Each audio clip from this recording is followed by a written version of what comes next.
Operator के अंदर ये सारे ऑपरेटर्स हैं अर्थमेटिक वाले, और यहीं पे लिखा हुआ है अर्थमेटिक एक्सरसाइज। ये एक्सरसाइज हर लैंग्वेजेस में होते हैं, चाहे वो सी हो, पाइथन हो, पीएचपी हो, जावा हो, सी शार्प, कोई भी हो। तो ये हमने प्रोग्राम्स कर चुके हैं 11 तक। अब हम कर रहे हैं 12th वाला program, swapping of two numbers. Swapping का मतलब क्या होता है? Interchanging their value. एक वेरिएबल है जिसके अंदर वैल्यू है 10, दूसरा वेरिएबल है जिसके अंदर है वैल्यू 20।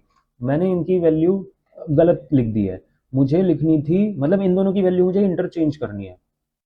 अच्छा, ये देखो कि आप कोई गेस्ट आया है घर में, और आपने उसको पानी भी सर्व कर दिया और चाय भी सर्व कर दी करनी है। लेकिन जब आप किचन में गए तो आपने कप में पानी डाल दिया और जो ग्लास था उसमें चाय डाल दी, मतलब उल्टा कर दिया।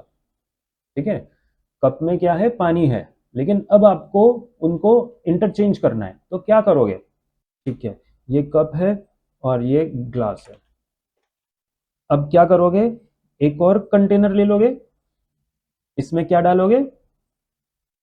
कोई भी एक वैल्यू, कप की वैल्यू डाल देता हूं मैं, कप की वैल्यू डल गई इसके अंदर, यानी कि मैं सी लिख देता हूं, इसमें कप आ गया। अब क्या करोगे? ये हमारा फर्स्ट स्टेप था। अब सेकंड स्टेप में क्या करोगे? अब मैं क्या कर रहा हूं, सीधा ही ग्लास वाली की वैल्यू कप में डाल दिया। ये हमारा सेकंड स्टेप हुआ। अब क्या करेंगे? ग्लास के अंदर क्या डालना है? हाँ, जो हमने नया कंटेनर लिया था वो हम डाल देंगे ग्लास में। तो ये हमारा थर्ड स्टेप हुआ, यानी कि 3 स्टेप में हमने उन दोनों की वैल्यू को स्वैप कर दिया with the help of new container. हाँ, तो यहाँ पे हम कंटेनर का मतलब वेरिएबल ही है। तो इसका प्रोग्राम बना के देखते हैं, एक न्यू फाइल लेते हैं।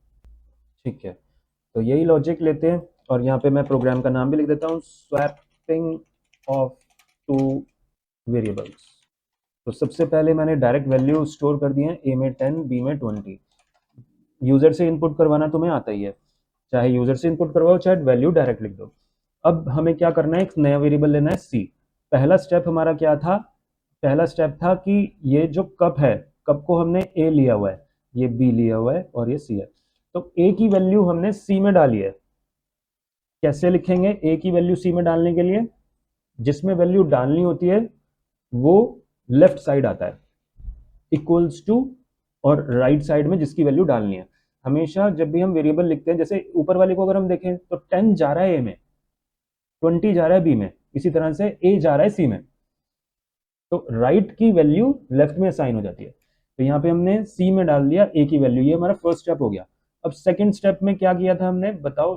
क्या लिखेंगे सेकंड स्टेप में? थर्ड स्टेप बताओ। बी इक्वल्स टू सी।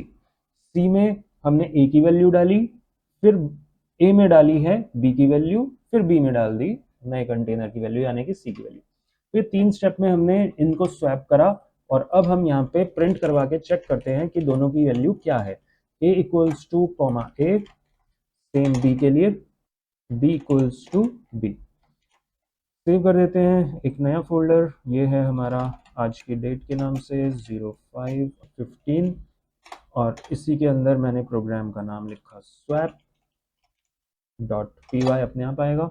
इसको F5 रन करने के लिए, और यहाँ पे हमारा सिंटेक्स आ गया ए में 20। ठीक है, तो हमारा ये स्वैपिंग हो गई। पाइथन बहुत इजी लैंग्वेज है, ये जो लॉजिक लिखा है मैंने ये हर प्रोग्रामिंग लैंग्वेजेस में सेम होता है, लेकिन पाइथन में हमें एक इजी सिंटेक्स देता है इसी चीज को करने का। चेक करते हैं कि कैसे करना है। ए equals to 10, b equals to 20, और मैं अब वो जो 3 स्टेप थे वो मैं एक ही लाइन में लिख दूंगा। ए कॉमा बी, दो वेरिएबल लिखे मैंने यहाँ पे, और इसी के अंदर लिख दिया मैंने बी कॉमा ए। तो क्या लिखा? जो इक्वल टू है उसके जो राइट साइड में फर्स्ट वैल्यू है वो इसके फर्स्ट वेरिएबल में जाएगी, जो सेकंड वेरिएबल है वो सेकंड वेरिएबल में एक ही बार में एक ही लाइन में स्टोर हो जाएगी। तो इससे हमारा स्वैपिंग का प्रोग्राम हो चुका होगा, ये स्वैप ही है, और चेक करवा के देखते हैं। हाँ, पाइथन का यही फायदा है, पाइथन ने हमें बहुत इजी सिंटेक्स दे रखे हैं, तो ये हमें करना नहीं है, एक ही वेरिएबल में हम इसको कर सकते हैं। तो स्वैप 2 के नाम से मैंने सेव करा और इसको रन करा तो सेम ही आंसर आ रहा है।